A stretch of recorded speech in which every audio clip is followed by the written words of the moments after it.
প্রিয় শিক্ষার্থীবৃন্দ,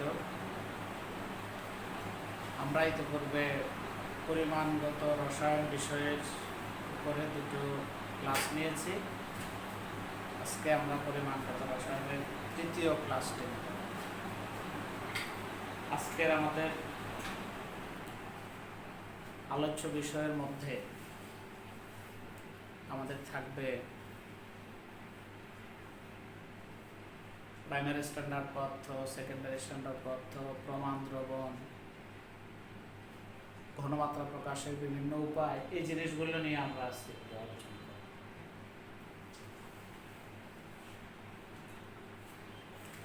তো প্রিয় শিক্ষার্থীবৃন্দ, আশা করি তোমরা ভালো আছো। একটা কথা আমি শুরুতে একটু তোমাদের বলে নেই, ক্লাসগুলি আমরা নেওয়ার পরে খুব বেশি রেসপন্স আমি তো দেখি না। এতে করে আমার একটা ভয় হয় যে আমরা কি শুধুই সময় নষ্ট করতেছি কিনা। প্রিয় শিক্ষার্থীবৃন্দ, যদি তোমরা ক্লাসগুলো ফলো না করো আমাদের একটু খারাপ লাগবে, এটা ঠিক, তবে তোমাদের হবে বিরাট লস। তুমি দেখবা তোমার পড়া হচ্ছে, তুমি এগোতে পারছো না। এখন যদি তুমি শুধু যেগুলো পড়ছো সেগুলোর উপর ভর করে থাকো, সময় যদি চলে যায়, একসময় তুমি দেখবা যে তোমার পরীক্ষার সময় হয়ে গেছে। তো সেই জন্য এই অনলাইন ক্লাসগুলি অবশ্যই ক্লাস, এগুলোকে ক্লাস হিসাবে বিবেচনা করতে হবে। এবং আমি তোমাদের আহ্বান করবো, তোমরা খাতা কলম নিয়ে রেডি হও আমাদের ক্লাস করার জন্য। ঠিক ক্লাস বলতে যা বোঝায় ঠিক তাই। প্রিয় শিক্ষার্থীবৃন্দ, আমরা চলে আসি আমাদের টপিক্সের মধ্যে। তোমরা খাতা কলম নিয়ে ফেলো। আমরা শুরুতেই প্রাইমারি স্ট্যান্ডার্ড পদার্থ নিয়ে একটু কথা বলবো।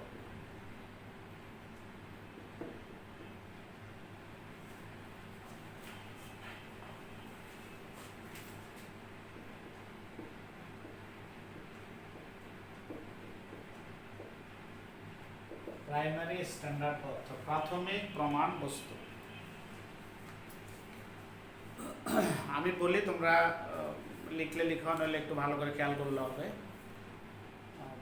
রাসায়নিক বস্তুর মধ্যে দুই ধরনের রাসায়নিক বস্তু আছে। কিছু রাসায়নিক বস্তু আছে যারা বায়ু থেকে জলীয় বাষ্প, বায়ুর উপাদান, অক্সিজেন, জলীয় বাষ্প, কার্বন ডাইঅক্সাইড ইত্যাদি শোষণ করে। ফলে হয় কি, আমরা যদি তাদের দ্রবণকে তৈরি করে রেখে দেই তখন সেই দ্রবণের ঘনমাত্রাটা পরিবর্তিত হয়ে যায়। আবার কিছু রাসায়নিক বস্তু আছে যাদেরকে রেখে দিলে ওরা বায়ুর উপাদানকে শোষণ করে না, ফলে ওদের ঘনমাত্রা চেঞ্জ হয় না। তো যাদের ক্ষেত্রে ঘনমাত্রা চেঞ্জ হয় না, যে সকল পদার্থের ক্ষেত্রে দ্রবণ তৈরি করে রেখে দিলেও ঘনমাত্রা চেঞ্জ হয় না, ওদেরকে আমরা বলবো প্রাইমারি স্ট্যান্ডার্ড পদার্থ। আর যাদের ক্ষেত্রে হয় ওদেরকে আমরা বলবো সেকেন্ডারি স্ট্যান্ডার্ড পদার্থ। আমি আবার বলছি,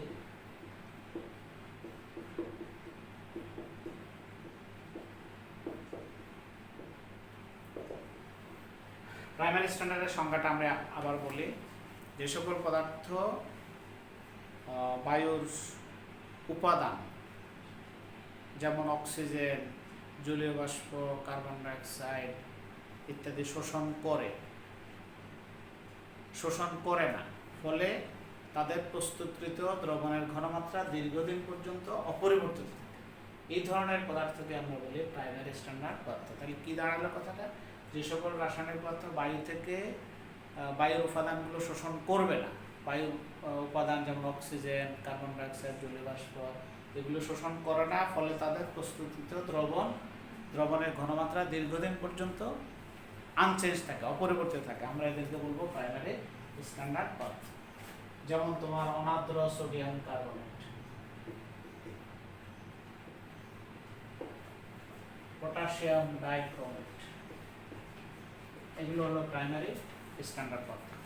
আর যে সকল পদার্থ বায়ুর উপাদান যেমন অক্সিজেন, জলীয় বাষ্প, কার্বন ডাইঅক্সাইড ইত্যাদি শোষণ করে, ফলে তাদের প্রস্তুতিত দ্রবণের ঘনমাত্রাটা পরিবর্তিত হয়ে যায়, আমরা এদেরকে বলবো সেকেন্ডারি স্ট্যান্ডার্ড পদার্থ। আমাদের খুব পরিচিত যেমন সালফিউরিক অ্যাসিডগুলো আমাদের পরিচিত যত অ্যাসিড আছে, সালফিউরিক অ্যাসিড, হাইড্রোক্লোরিক অ্যাসিড, খুব কমনলি আমরা তাদেরকে বলি সোডিয়াম হাইড্রোক্সাইড, পটাশিয়াম পারম্যাঙ্গানেট, এগুলো সেকেন্ডারি স্ট্যান্ডার্ড। তাহলে প্রিয় শিক্ষার্থীবৃন্দ, বিষয়টা এরকম দাঁড়ালো তুমি যদি সোডিয়াম কার্বনেটের একটা দ্রবণ তৈরি করে আজকে আজকে তোমার 16 তারিখ 16/5/2020 সনে তুমি সোডিয়াম কার্বনেটের একটা দ্রবণ তৈরি করে রাখলা। তুমি 16/5/2021 সনেও ঘনমাত্রাটা আজকে যেটা তৈরি করছো সেটাই থাকবে। এই জন্যে আমরা এই পদার্থটাকে বলবো প্রাইমারি স্ট্যান্ডার্ড পদার্থ। তাহলে কেন এরকম হলো? কারণ সে বায়ুর কোনো উপাদান শোষণ করে না। আশা করি জিনিসটা বোঝা গেল। আর অন্যদিকে সোডিয়াম হাইড্রোক্সাইড, ধরো তুমি আজকে সোডিয়াম হাইড্রোক্সাইডের দ্রবণ তৈরি করে রেখে দিলে, যার একটা ঘনমাত্রা আছে মনে করো 0.1 m, কিন্তু তুমি যদি 2 দিন 3 দিন 4 দিন পরে খেয়াল করো, 4 দিন পরে টেস্ট করো, দেখবো যে সোডিয়াম হাইড্রোক্সাইডের ঘনমাত্রাটা পরিবর্তিত হয়ে গেছে। এর কারণ হলো সোডিয়াম হাইড্রোক্সাইড বায়ুর উপাদান শোষণ করে, ফলে তার ঘনমাত্রা পরিবর্তিত হয়ে যায়। আশা করি প্রাইমারি স্ট্যান্ডার্ড পদার্থ সেকেন্ডারি স্ট্যান্ডার্ড পদার্থ আমরা বুঝলাম।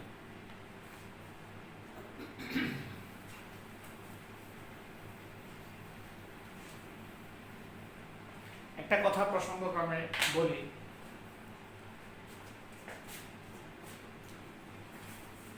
মনে করো আমাদের এই আয়তনিক ফ্লাক্স, এটার মধ্যে আমাদের সোডিয়াম কার্বনেট দ্রবণ রাখা আছে, তার ঘনমাত্রা লেখা আছে 0.1 m। এটার ডেট লেখা আছে, ধরো প্রস্তুতির তারিখ লেখা আছে 19/5/2019। তাহলে তোমরা এখন আমাকে বলো যে এই দ্রবণের ঘনমাত্রা, বোতলের গায়ে লেখা আছে 0.1 m, তাহলে তুমি বলো যে এই দ্রবণের ঘনমাত্রাটা বর্তমানে কত? এখানে রাখা আছে অনার্দ্র সোডিয়াম কার্বনেটের দ্রবণ ছিল। আমি কি আবার বলবো? এখানে অনার্দ্র সোডিয়াম কার্বনেট দ্রবণ, অনার্দ্র সোডিয়াম কার্বনেট নিয়ে তার একটা দ্রবণ তৈরি করে রাখা হয়েছে। বোতলের গায়ে লেখা আছে 0.1 m, প্রস্তুতির তারিখ লেখা আছে 19/5/2019।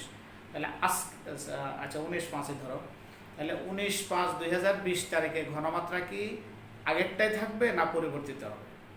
আগেরটাই থাকবে। ভেরি গুড, ঠিক আছে, ফাইন। তাহলে যদি আগেরটাই থাকে, যাদের ক্ষেত্রে এরকম আগেরটাই থেকে যাবে, ওগুলি হলো প্রাইমারি স্ট্যান্ডার্ড পদার্থ। আর যদি ঘনমাত্রা পরিবর্তিত হয়ে যায়, তাহলে সেগুলি হলো আমাদের সেকেন্ডারি স্ট্যান্ডার্ড পদার্থ। ঠিক আছে, থ্যাংক ইউ। এবার চলে আসো আমরা প্রমাণ দ্রবণ নিয়ে একটু কথা বলি।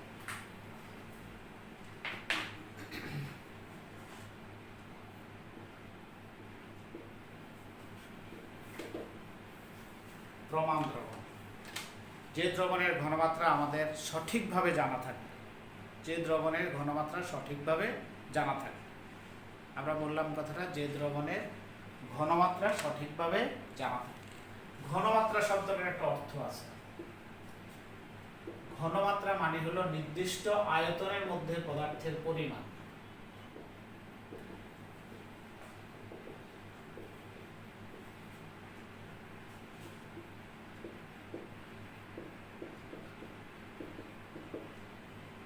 ঘনমাত্রা একটা শব্দ ব্যবহার করলে আমরা এই পুরো জিনিসটা বুঝতে পারি যে নির্দিষ্ট আয়তনের মধ্যে পদার্থের পরিমাণ। তাহলে কি দাঁড়ালো কথাটা? যে দ্রবণের নির্দিষ্ট আয়তনের মধ্যে পদার্থের পরিমাণ জানা থাকবে, সেই দ্রবণটাকে আমরা বলবো প্রমাণ দ্রবণ। তো আমরা সংক্ষেপে বলি কথাটা এরকম, যে দ্রবণের ঘনমাত্রা সঠিকভাবে জানা থাকে সেটাই হলো প্রমাণ। তো এই যে ঘনমাত্রার কথা আমরা বললাম, ঘনমাত্রা প্রকাশের বিভিন্ন উপায় আছে। একজন রসায়নের ছাত্র হিসেবে তোমাকে জানতে হবে ঘনমাত্রা প্রকাশের বিভিন্ন উপায়, এবং এগুলির মধ্যে কিছু আন্তঃসম্পর্কের বিষয়, এগুলো আমাদের জানতে হবে।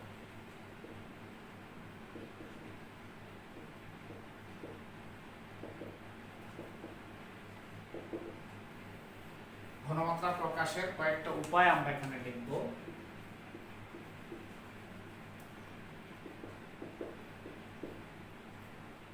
মোলারিটি,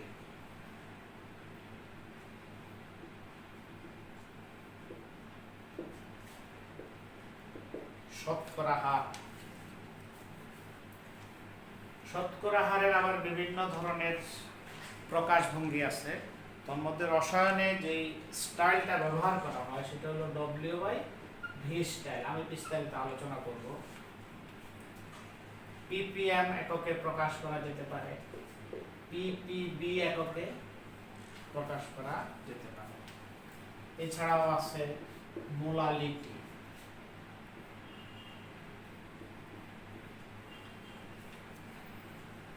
আরো ব্যবহার করা হয় মোলালিটিতে আমরা বললাম মোল ভগ্নাংশ। মোল ভগ্নাংশ অবশ্য ফরমালিটি একটাও ব্যবহার করা হয়, ফরমালিটি একটা শব্দ কোনো কোনো বইতে আছে। যাই হোক, এখানে আমাদের সবচেয়ে বেশি আলোচনায় আসবে মোলারিটি, মোলার দ্রবণ, এই প্রসঙ্গগুলো, শতকরা হার, এই জিনিসগুলো আমাদের বেশি আলোচনায় আসবে। তা আমরা মোলারিটি, মোলার দ্রবণ এই বিষয়ে একটু কথা বলবো। ঘনমাত্রা প্রকাশের এখানে আমরা 4 ধরনের উপায় লিখলাম: মোলারিটি, শতকরা হার বা পিপিএম বা পিপিবি গুলো, মোলালিটি, মোল ভগ্নাংশ।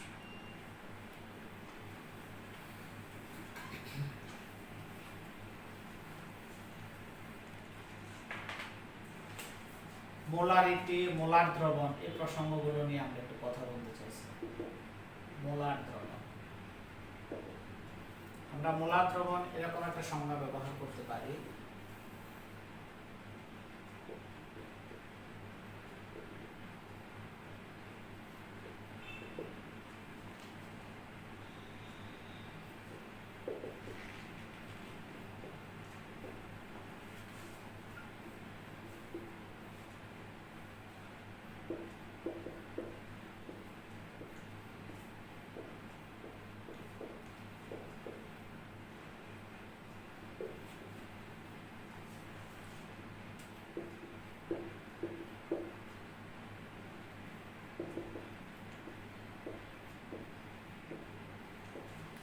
আমরা লিখলাম নির্দিষ্ট তাপমাত্রায় 1 লিটার দ্রবণে 1 মোল দ্রব দ্রবীভূত থাকলে তাকে মোলার দ্রবণ বলে।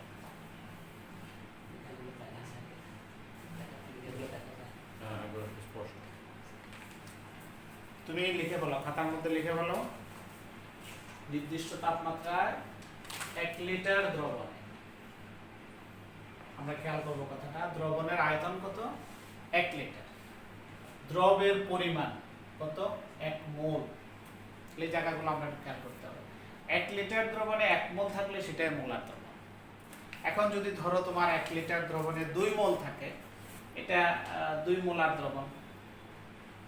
বা যদি 1 লিটার দ্রবণে ধরো 1 মোলের অর্ধেক থাকে, সেটাকে আমরা বলবো সেমি মোলার দ্রবণ।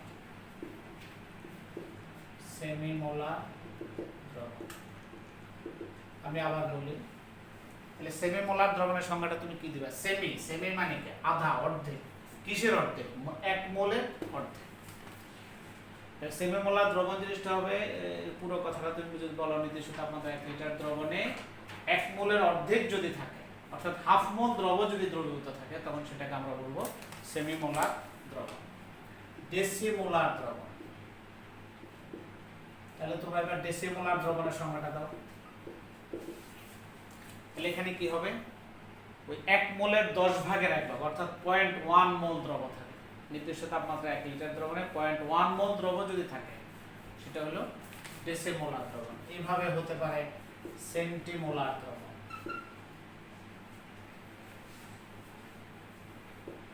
সেন্টিমোলার দ্রবণ। এছাড়া আরো মিলিমোলার দ্রবণ, এরকম বিভিন্ন দ্রবণ হতে পারে।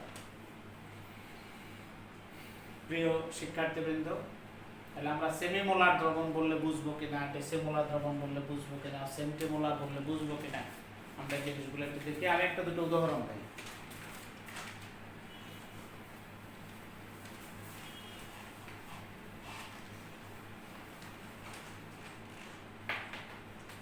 ধরো আমাদের যদি এরকম বলা হয়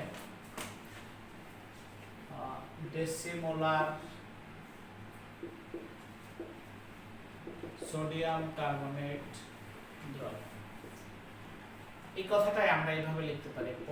এই মোলারিটি, মোলার দ্রবণকে প্রকাশের জন্য ক্যাপিটাল লেটারের এমটা ব্যবহার করা হয়। ডেসিমোলার সোডিয়াম কার্বনেট দ্রবণ, এটাকে আমরা এইভাবে লিখতে পারি 0.1 m সোডিয়াম কার্বনেট দ্রবণ। এখন প্রশ্ন হলো, কেউ যদি তোমাকে জিজ্ঞাসা করে যে 0.1 m সোডিয়াম কার্বনেট দ্রবণ বলতে তুমি কি বুঝবা, তাহলে আমরা কি বলবো? আমরা বলবো যে এটা এমন একটা দ্রবণ যেখানে 1 লিটার সোডিয়াম কার্বনেট দ্রবণে 0.1 মোল সোডিয়াম কার্বনেট আছে। আমি আবার রিপিট করি, 1 লিটার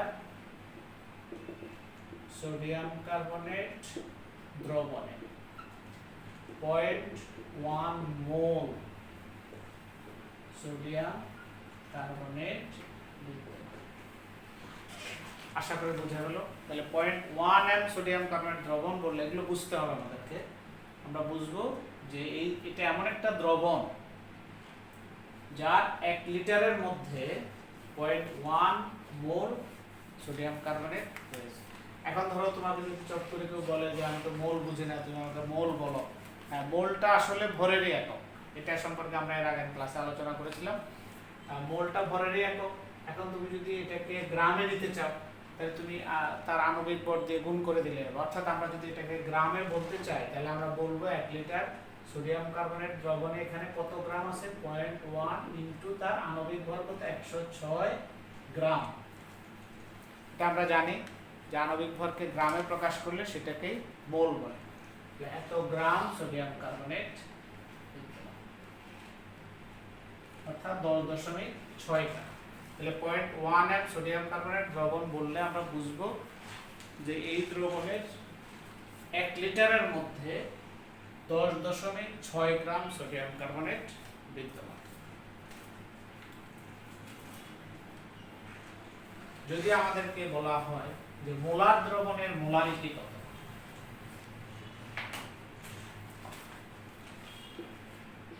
মোলার দ্রবণের মোলারিটি কত, কেউ দুষ্টামি করে জিজ্ঞাসা করলে তোমাকে যে মোলার দ্রবণের মোলারিটি কত, তো মোলারিটি জিনিসটা কি দাঁড়ায়? মোলারিটির সংজ্ঞা আমরা যদি বলি তাহলে আমরা এরকম বলতে পারি, নির্দিষ্ট তাপমাত্রা একটা কথা থাকবে, নির্দিষ্ট তাপমাত্রায় 1 লিটার দ্রবণে যত মোল দ্রবীভূত থাকে তাকে ওই দ্রবণের মোলারিটি বলে।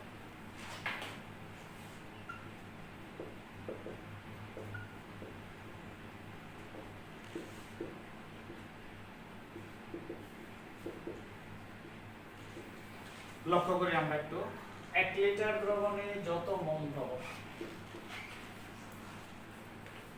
1 লিটার দ্রবণে যত মোল দ্রবণ থাকবে আমরা সেটাকেই ওই দ্রবণটার মোলারিটি বলব।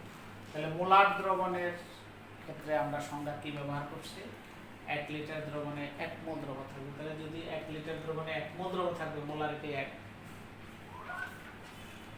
যদি 1 লিটার দ্রবণে 0.1 মোল দ্রব থাকে, মোলারিটি 0.1। যদি 1 লিটার দ্রবণে 2 মোল দ্রব থাকে, মোলারিটি 2। 1 লিটার দ্রবণে 2.5 মোল থাকলে মোলারিটি 2.5। আশা করি বোঝা গেল।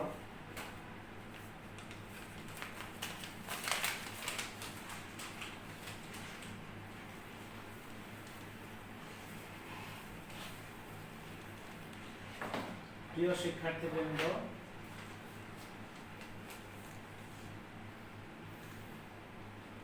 আমাদের যদি বলা হয় যে 100 মিলিলিটার 0.1 এম মানে ডেসিমোলার সোডিয়াম কার্বনেট দ্রবণ তুমি কিভাবে প্রস্তুত করবে?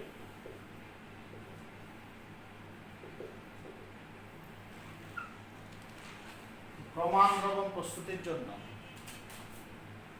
এটাকে আমরা প্রমাণ দ্রবণ কেন বলবো? কারণ এই দ্রবণের ঘনমাত্রাটা আমাদের সঠিকভাবে জানা আছে, তাই এই দ্রবণটাকে আমরা বলবো একটা প্রমাণ দ্রবণ। তো একটা প্রমাণ দ্রবণ তৈরি আমরা কিভাবে করব? এটার জন্য প্রথমে আমরা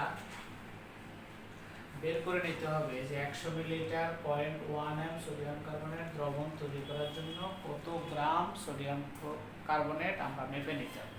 এটা তুমি ঐকিক নিয়মে করে নিতে পারো, এরকম করতে পারো যে 1000 মিলিলিটার 0.1 এম, এটার মিনিংটাই হলো যেটা, সেটা আমরা এখানে লিখতেছি। 1000 মিলিলিটার সোডিয়াম কার্বনেট দ্রবণে 0.1 ইনটু 106 গ্রাম সোডিয়াম কার্বনেট দ্রবীভূত। তাহলে 100 মিলিলিটার ধরনের একটা দ্রবণ তৈরি করতে।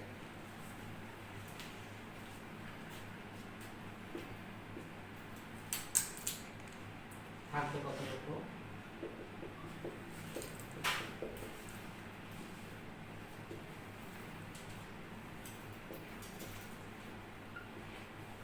এখানে আমরা হিসাব বের করলে হিসাব হবে 1.06 গ্রাম সোডিয়াম।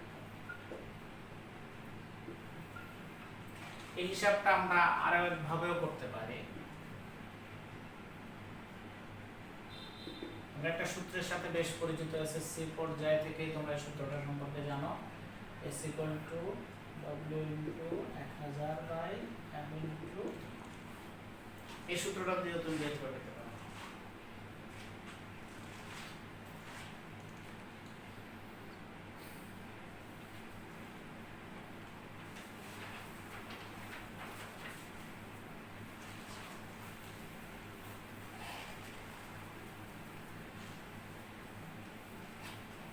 এই সূত্রটা দিয়ে যদি আমরা বের করি তাহলে আমরা লিখতে পারবো W =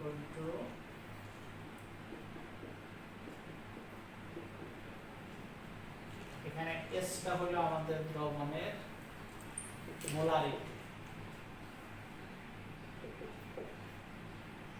আমরা যে মোলারিটি দ্রবণ তৈরি করব সেটা হলো 0.1 মোলারিটির দ্রবণ আমরা তৈরি করব। m হলো দ্রবের আণবিক ভর লিখে অনেকে, কিন্তু এখানে আসলে সঠিক কথাটা হলো মোলার ভর।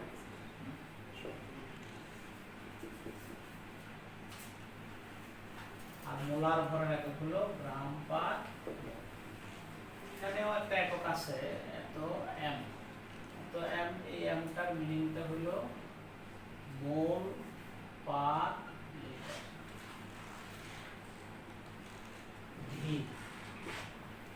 v হলো আমাদের দ্রবণের আয়তন, যে আয়তনের দ্রবণ আমরা তৈরি করি।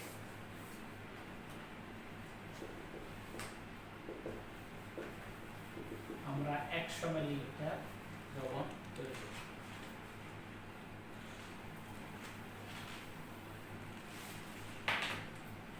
আমরা যে মানগুলো এখানে বসিয়ে দেই,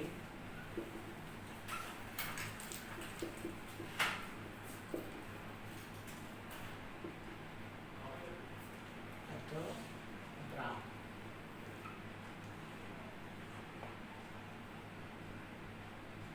এখানে করলে তোমার হয়ে যাবে 0.06 গ্রাম। তাহলে এইভাবে আমরা প্রথমে আমাদের যদি যে দ্রবণটা তৈরি করতে বলা হয়, আমাদের যদি বলা হয় যে 100 মিলিলিটার 0.1 m সোডিয়াম কার্বনেট দ্রবণ তৈরি করে, আমরা প্রথমে বের করে নেব কতটুকু সোডিয়াম কার্বনেট আমাদের প্রয়োজন হবে। তারপর আমরা কিভাবে দ্রবণটা তৈরি করব আমি তোমাদেরকে একটু দেখাই।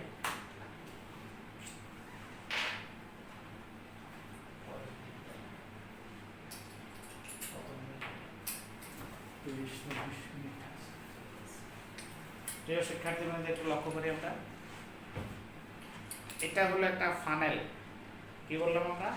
ফানেল। এটা হলো আয়তনিক ফ্লাক্স। আয়তনিক ফ্লাক্স, এটাকে প্রমাণ ফ্লাক্সও বলে, স্ট্যান্ডার্ড ফ্লাক্সও বলে, আয়তনিক ফ্লাক্স, ইংরেজিতে ভলিওমেট্রিক ফ্লাক্স, এরকম বিভিন্ন নাম একে ব্যবহার করা হয়। প্রমাণ ফ্লাক্স, আয়তনিক ফ্লাক্স বললাম আমরা এই মুহূর্তে। তো তুমি যত মিলিলিটার আয়তনের দ্রবণ তৈরি করবা, সেই আয়তনের একটা আয়তনিক ফ্লাক্স তোমাকে নিতে হবে।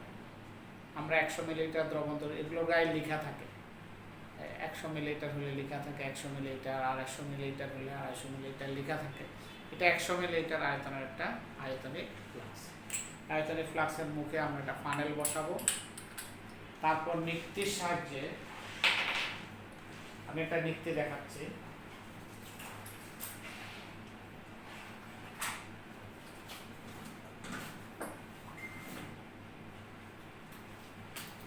এটা একটা নিক্তি, এখানে মেপে দেখাতে পারলে ভালো হতো।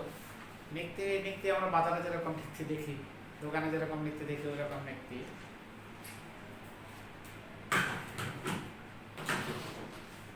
নিক্তির সাহায্যে আমরা 1.06 গ্রাম সোডিয়াম কার্বনেট মেপে এখানে নেব। এই মুহূর্তে আমি মেপে দেখাতে পারছি না, তো ধরো আমি একটা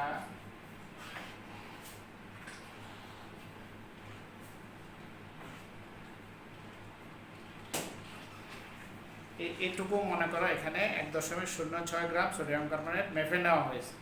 আমি এই সোডিয়াম কার্বনেটটা কি করব, এখানে ফানেলের গায়ে দেব। দেওয়ার পরে তুমি লক্ষ্য করো এখানে কিছু রয়ে গেছে না, এটাকে আমি ভালো করে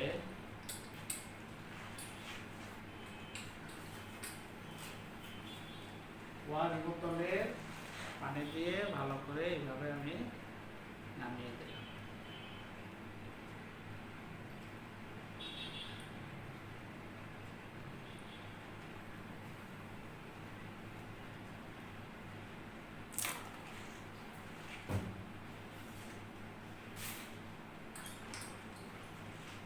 এখানে গায়ে যাতে ট্রেস অ্যামাউন্টও না থাকে সেটা আমরা লক্ষ্য করব, নিশ্চিত করব। মুখে ছিপি লাগিয়ে ভালো করে নাড়িয়ে আমরা এটাকে দ্রবীভূত করে নেব।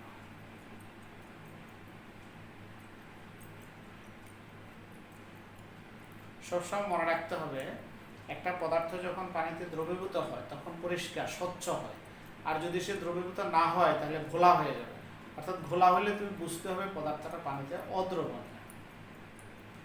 স্বচ্ছ হলে পরিষ্কার হলেই তুমি বুঝবা যে পদার্থটা পানিতে দ্রবীভূত হচ্ছে। নিচের দিকে তাকালে বোঝা যাবে যে এটা দ্রবীভূত হওয়া শেষ হলো কিনা। হয়ে গেছে, দ্রবীভূত হয়ে গেছে। এখন এখানে একটা দাগ কাটা আছে, তোমরা যখন ল্যাবরেটরিতে কাজ করবা তখন এগুলো হাতে নাতে দেখবা। এখানে একটা দাগ কাটা আছে, গলার মধ্যে একটা দাগ আছে। এই দাগ পর্যন্ত তুমি পানি দিয়ে ভর্তি করে নিলেই এই দ্রবণটা তৈরি হবে।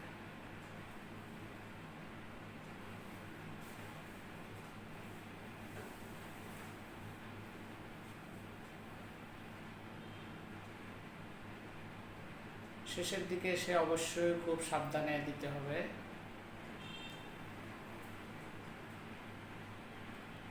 আমাদের হয়ে গেছে।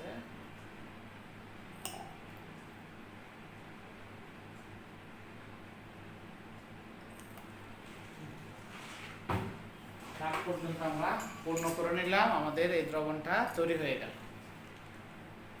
আমাদের দ্রবণটা তৈরি হয়ে গেল। 100 মিলিলিটার 0.1 m সোডিয়াম কার্বনেট দ্রবণ আমাদের প্রস্তুত হয়ে গেল। এরপর তুমি ব্যবহারের পূর্বে এটাকে আপস অ্যান্ড ডাউন করে ভালোভাবে মিশিয়ে দিতে হবে। এটা ব্যবহারের পূর্বে, যে কোনো দ্রবণকে ব্যবহারের পূর্বে এরকম আপস অ্যান্ড ডাউন করে ভালো করে মিশিয়ে দিতে হবে। তাহলে এইভাবে আমরা একটা প্রমাণ দ্রবণ তৈরি করবো। আমি একটু রিপিট করি, যেমন তুমি ল্যাবরেটরিতে কাজ করতে গেলে তোমার কোনো অসুবিধা না হয়। মনে করো আমরা আরেকটা উদাহরণ দিয়ে যদি বিষয়টা আলোচনা করি।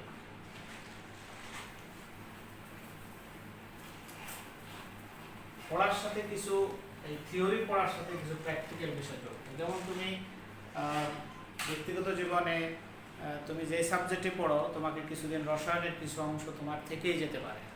তাহলে সেখানে তোমার একটা প্রমাণ দ্রবণ প্রস্তুতির প্রয়োজন হতে পারে। সে তুমি মানে বোটানির দিকে যাও, জুলজির দিকে যাও, বা তোমার অন্য বিভিন্ন যে দিকে যাও যেখানে কেমিস্ট্রির ছোঁয়া আছে, সেখানে তোমাকে হয়তো একটা প্রমাণ দ্রবণ তৈরি করতে হতে পারে।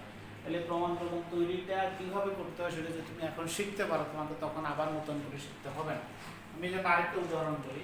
যেমন মনে করো তোমাকে বলা হলো 250 মিলিলিটার 0.1 m। 0.1 m না বলে তোমাকে ডেসিমোলার বললো, একই জিনিসই তুমি বুঝে নিবা। 1 m সোডিয়াম কার্বনেট দ্রবণ কিভাবে প্রস্তুত করবে, এটা ধরো তোমাকে প্রশ্ন করা হবে। তাহলে আমরা প্রথমে আমাদেরকে জানতে হবে এই ধরনের একটা দ্রবণ প্রস্তুত করার জন্য কত গ্রাম সোডিয়াম কার্বনেট আমরা নিত্যের সাহায্যে মেপে নেব। এই কথাটাই তোমাকে প্রথম জেনে নিতে হবে। সেই জানার কাজটা আমরা এর আগে দুইভাবে দেখিয়েছি। একটা হলো ঐকিক নিয়মে আমরা করে দেখিয়েছি, আর একটা হলো সূত্র দিয়ে করা দেখিয়েছি। ছেলেমেয়েরা কেন যেন সূত্র দিয়ে করাটাই বেশ পছন্দ করে, আমি সূত্র দিয়ে করি। এখানে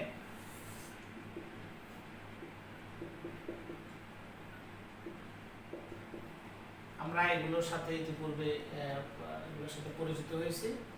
এখানে আমরা বের করব কত গ্রাম লাগবে, অর্থাৎ ডব্লিউটা বের করব। এই সূত্রটা আমরা 2 বা 3 বার মনে মনে পড়ে ফেলে আমাদের এখনই মুখস্থ হয়ে যায়। S = W × 1000 / M × V। আমাদের এখানে S টা হলো কত, 0.1 M।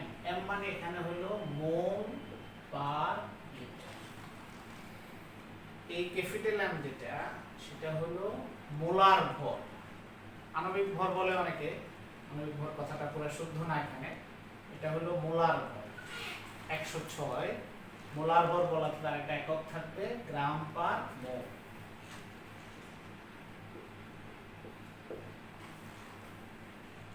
আয়তন কত আমাদের, 250। সবগুলো মান তুমি এখানে বসাও।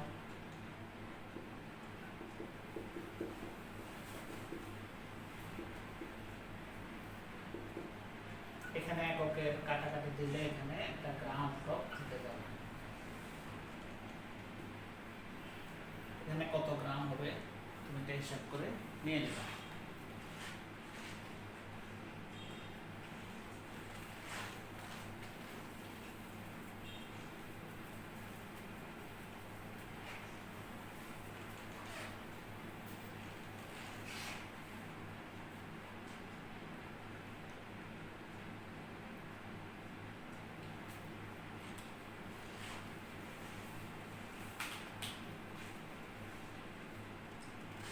আমি হিসাব করে দিতেছি।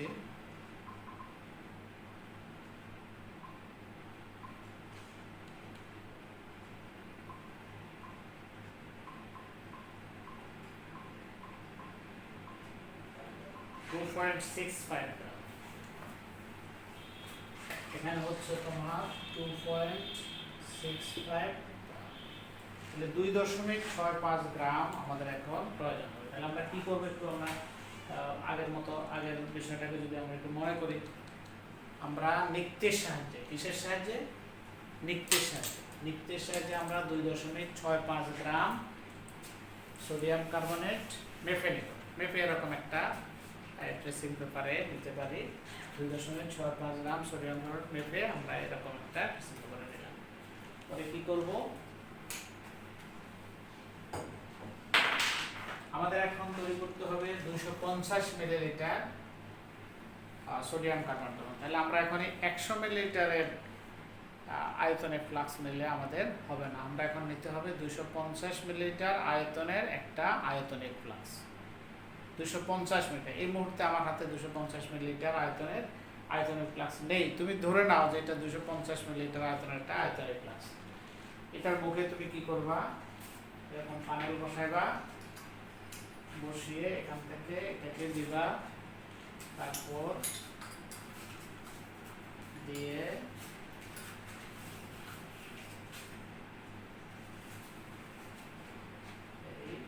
পানি দিয়ে এরকম 2-4টা কণা টনা থাকলে এগুলোকে এরকম নামিয়ে দিবা। দেওয়ার পরে এখানে এরকম এগুলোকে ধুয়ে দিবা, ধুয়ে নিচে নিয়ে নিবা। পরে আরো কিছু পানি দিয়ে সেটা দিয়ে তুমি নাড়বা, নাড়লে 100 মিটার দ্রবীভূত হবে। তারপর পানি দিয়ে দাগ পর্যন্ত পূর্ণ করে নিলে তোমার এই বিশুদ্ধ দ্রবণটা তৈরি হবে। আশা করি বোঝা গেল। এই অংশের উপর ভিত্তি করে আমাদের এমসিকিউ প্রশ্ন থাকলেও আমার মনে হয় তোমাদের অসুবিধা হবে না। আমি 2-1টা উদাহরণ একটু বলি। যেমন ধরো তোমার 250 মিলিলিটার 0.5 m সোডিয়াম কার্বনেট প্রস্তুতিতে কত গ্রাম সোডিয়াম কার্বনেট প্রয়োজন। খুব সিম্পলি তুমি এগুলো হিসাব করে ফেলতে পারো। একটু আগে আমরা যে সূত্র ব্যবহার করছি,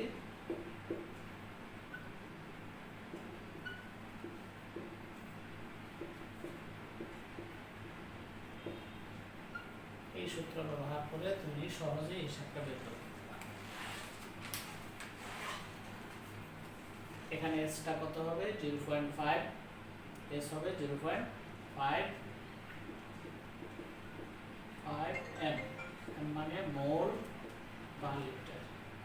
ক্যাপিটাল এম হবে কত 106 গ্রাম পার, ভি হবে 250 মিলিলিটার। সব বসিয়ে দিলে আমরা পেয়ে যাবো। আমি করলাম না এখন এটা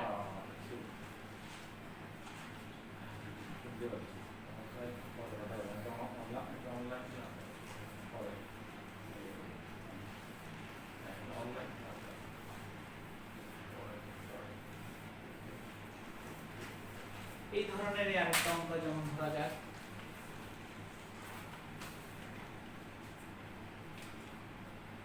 দুইশো 50 মিলিলিটার সোডিয়াম কার্বনেট, 250 মিলিলিটার দ্রবণে 10.6 গ্রাম সোডিয়াম কার্বনেট করলে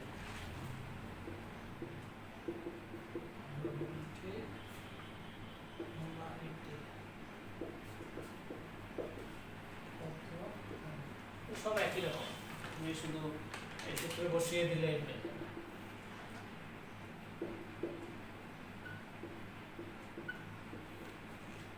এখানে তোমার বের করতে হবে মোলারিটি, ঘনমাত্রাটা। এসটাই হলো এখানে ঘনমাত্রা তথা মোলারিটি।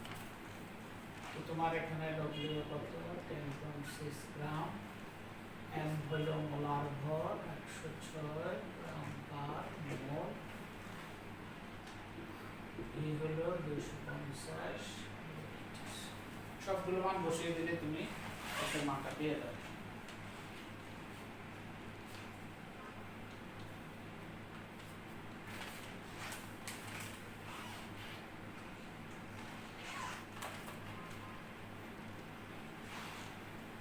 আমরা এবার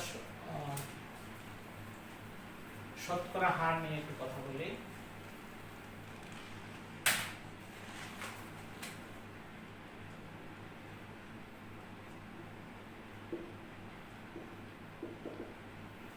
শতকরা হার, তুমি রাস্তায় যদি একজন লোককে জিজ্ঞাসা করো যে ভাই 5% মানে কি, সে বলবে 100-তে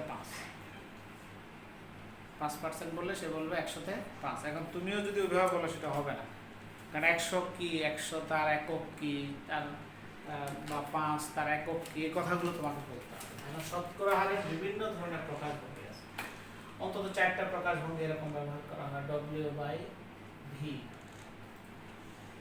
V by W, V by V, W by, এই 4টা স্টাইল ব্যবহার করা। তোর মধ্যে যেহেতু রসায়নের মধ্যে আমরা দ্রবণ নিয়ে কাজকর্ম করে থাকি, সেই জন্য রসায়নের মধ্যে কেবল ডব্লিউ বাই ভি স্টাইলটাকে ব্যবহার করা হয়।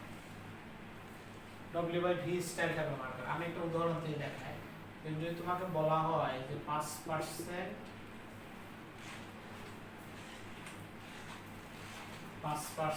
W by V sodium carbonate দ্রবণ, এটা বলতে তুমি কি বলবে? তুমি এটা বলতে পারবে না যে 100-তে 5, তাহলে 100-তে 5 বললে কিছু বোঝা গেল না। তুমি এখানে ভি মানে দ্রবণটাকে, দ্রবণের আয়তনকে বলতে, দ্রবণটাকে বলতে হবে ভলিউম হিসাবে, দ্রবটাকে বলতে হবে ওয়েট হিসাবে, ঠিক আছে? দ্রবণকে বলতে হবে ভলিউম হিসাবে, দ্রবকে বলতে হবে ওয়েট হিসাবে। তার মানে এটা অর্থটা দাঁড়ায় এরকম যে এর অর্থটা দাঁড়ায় 100 মিলিলিটার সোডিয়াম কার্বনেট দ্রবণে 5 গ্রাম সোডিয়াম কার্বনেট। আশা করি বোঝা গেল। তাহলে 5% সোডিয়াম কার্বনেট দ্রবণ বললে আমরা বুঝবো এখানে দ্রবণের আয়তন হলো 100 মিলিলিটার, দ্রবের ভর হলো 5 গ্রাম। বোঝা গেল আশা করি।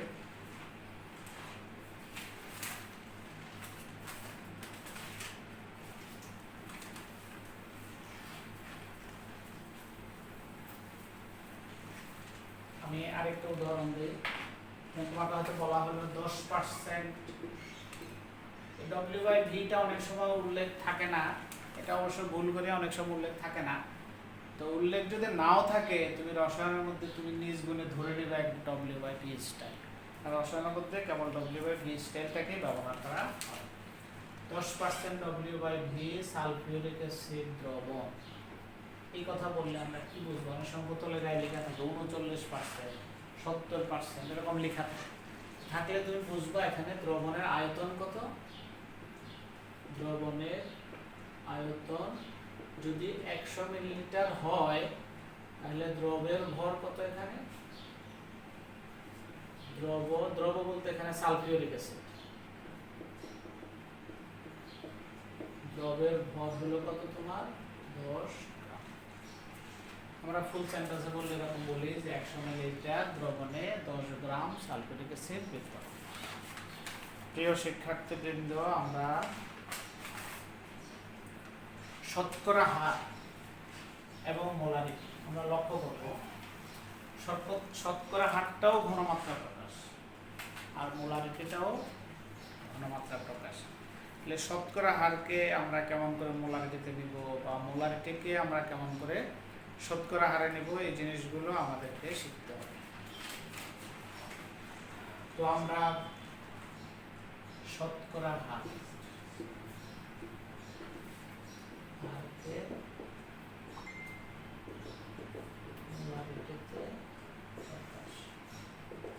এটার মধ্যে আসা যাক। উদাহরণ দিয়ে আমরা একটু আলোচনা করি। 5%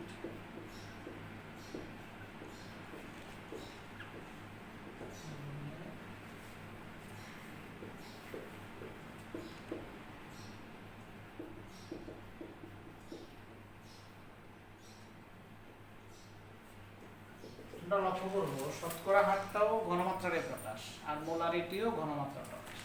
শুধু একটা ঘনমাত্রাকে আরেকটা ঘনমাত্রায় রূপান্তর, এই কাজটা আমরা এখানে করব। এইটা করার জন্য আমাদেরকে পার্সেন্টের অর্থটা বুঝতে হবে, যেটা আমরা একটু আগে লিখছিলাম।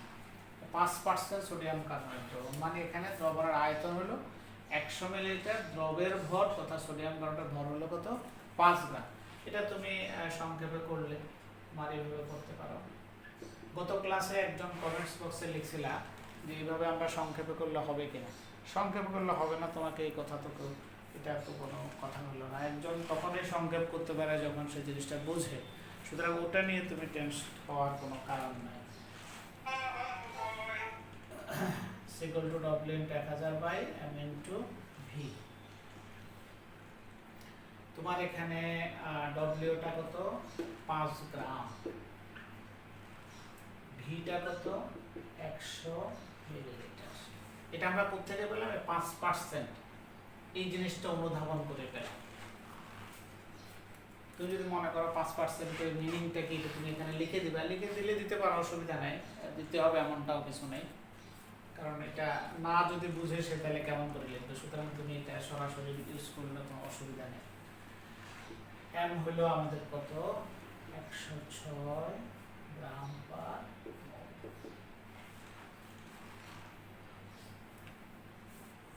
এখন এই মানগুলো তুমি বসাও এখানে।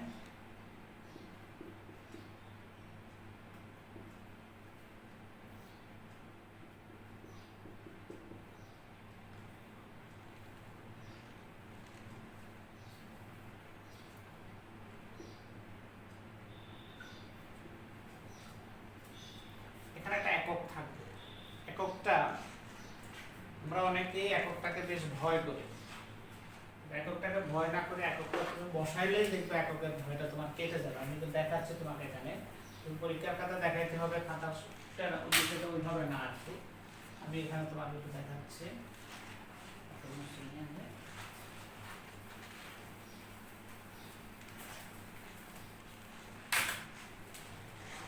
is equal to W into 1000 by M into V। কত লিখলাম আমরা? 5। 5 এর একক ছিল দেখো গ্রাম, রাইট? এম এর এককটা, এম এর মান ছিল 106, তার এককটা ছিল গ্রাম পার মোল। ভি কত ছিল তোমার? 100। মিলিলিটার। এখানে অ্যাকচুয়ালি এই যে 1000টা আসছে না, এই 1000 দিয়ে আসলে মিলিলিটারকে ভাগ করে লিটারে নেওয়া হচ্ছে। অর্থাৎ তুমি এখানে 1000 লিখছো, তার মানে আসলে এখানে 1000 দিয়ে ভাগ, এই জায়গায় 1000। এই 1000টাই সরল হয়ে এটা উপরে 1000 শিফট হয়ে গেছে। অর্থাৎ এখানে 1000 দিয়ে ভাগ করে মিলিলিটারকে লিটারে নিয়ে নেওয়া হয়েছে।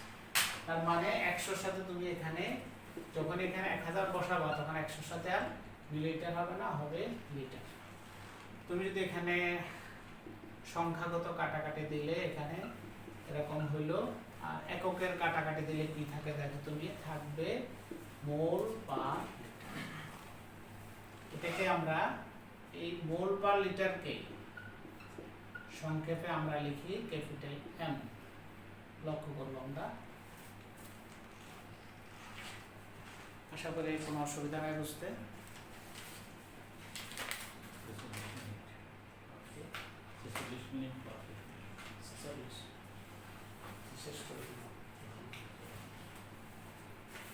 প্রিয় শিক্ষার্থীবৃন্দ, পার্সেন্টকে মোলারিটিতে রূপান্তর, আমি কি আর কোনো উদাহরণ ব্যবহার করব? আমি আরেকটা উদাহরণ ব্যবহার করি তোমার নিজের কাজ করার জন্য। এগুলো শিখে ফেলতে হবে, এগুলো তুমি এখন তুমি নিজে বানিয়ে আরেকটা করতে পারো। প্রয়োজনে একটু হাই হ্যালো করলে তো দোষের কিছু নাই, কমেন্টস বক্সে লিখতে পারো বা একটু ইয়ে করতে পারো। পড়াশোনা না করলেও তোমার এই সময়টা ঠিকই কেটে যাবে, আর পড়াশোনা করলে তুমি অগ্রসর হতে পারবে। এখন যে সময় যে পরিস্থিতি, সেইভাবে নিজেকে তৈরি করতে হবে। আচ্ছা, আসা যাক, এখানে আমি আরেকটা উদাহরণ দিচ্ছি একই জিনিসেরই। ধরো তোমাকে বলা হলো, আচ্ছা 5% ব্যবহার করি না, 10% sulphuric acid W/V, sulphuric acid দ্রবণের ঘনমাত্রাকে মোলারিটিতে প্রকাশ করে। মানে এইসব ছোট ছোট অঙ্কগুলো আমরা শিখলে পরবর্তীতে যখন আমরা বড় অঙ্কের মধ্যে যাবো, তখন এগুলো প্রায়োগিক দিক থাকবে। সুতরাং এগুলো আমরা এখানে শিখতে হবে। আমি আর করলাম না, তুমি করে ফেলবে। এখানে সূত্রটা ব্যবহার করবা, S = W × 1000/m × V। সেখানে W বসাবা কত, 10 গ্রাম, M টা বসাবা কত, সালফিউরিক অ্যাসিডের আণবিক ভর 98, V কত বসাবা, 100 বসাবা, বসাই করে ফেলবা।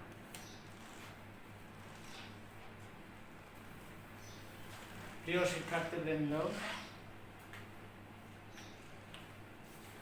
তোমাদের সাথে বহুদিন দেখা হয় না, এটাও একটা মনের আক্ষেপ। যদি দেখা হয়, দেখা হইলে খুব ভালো লাগবে। তোমাদের কিছুটা ক্ষতি অন্তত পুষিয়ে নেবার চেষ্টা কলেজ করতেছে, কিন্তু শুধু কলেজ কর্তৃপক্ষ, আমাদের সুযোগ্য অধ্যক্ষ মহোদয়, শুধু ওনারা চেষ্টা করলে তোমার লাভ তোমার ঘরে পৌঁছাবে না। পৌঁছাবে তখনই যখন ওনারা চেষ্টা করলেন, সাথে তুমিও চেষ্টা করলে। ফাইনালি তোমাকেই সব কিছু করতে হবে, তোমাকেই ফাইনালি এগিয়ে আসতে হবে। সুতরাং যে পরিস্থিতি আমাদের এখানে, এমন আমরা কেউ বলতে পারি না যে জুন মাসে আমাদের সব কিছু ঠিকঠাক হয়ে যাবে, জুলাই মাসে সব কিছু ঠিকঠাক হয়ে যাবে। সুতরাং তুমি পড়াশোনা শুরু করো। আমি তোমাকে বলি, যে কোনো সাবজেক্টেরই যখনই অনলাইন ক্লাসটা তুমি পেয়ে যাও, অনলাইন ক্লাস পেলে তুমি খাতা কলম নিয়ে বসবা এবং এটা করে ফেলবা। করে ফেললেই দেখবা তোমার পড়া হয়ে গেছে। তো ঠিক আছে প্রিয় শিক্ষার্থীবৃন্দ, আজকের মতো আমাদের এ পর্যন্তই। আবার দেখা হবে, ততদিন পর্যন্ত ভালো থাকো। সবাইকে ধন্যবাদ।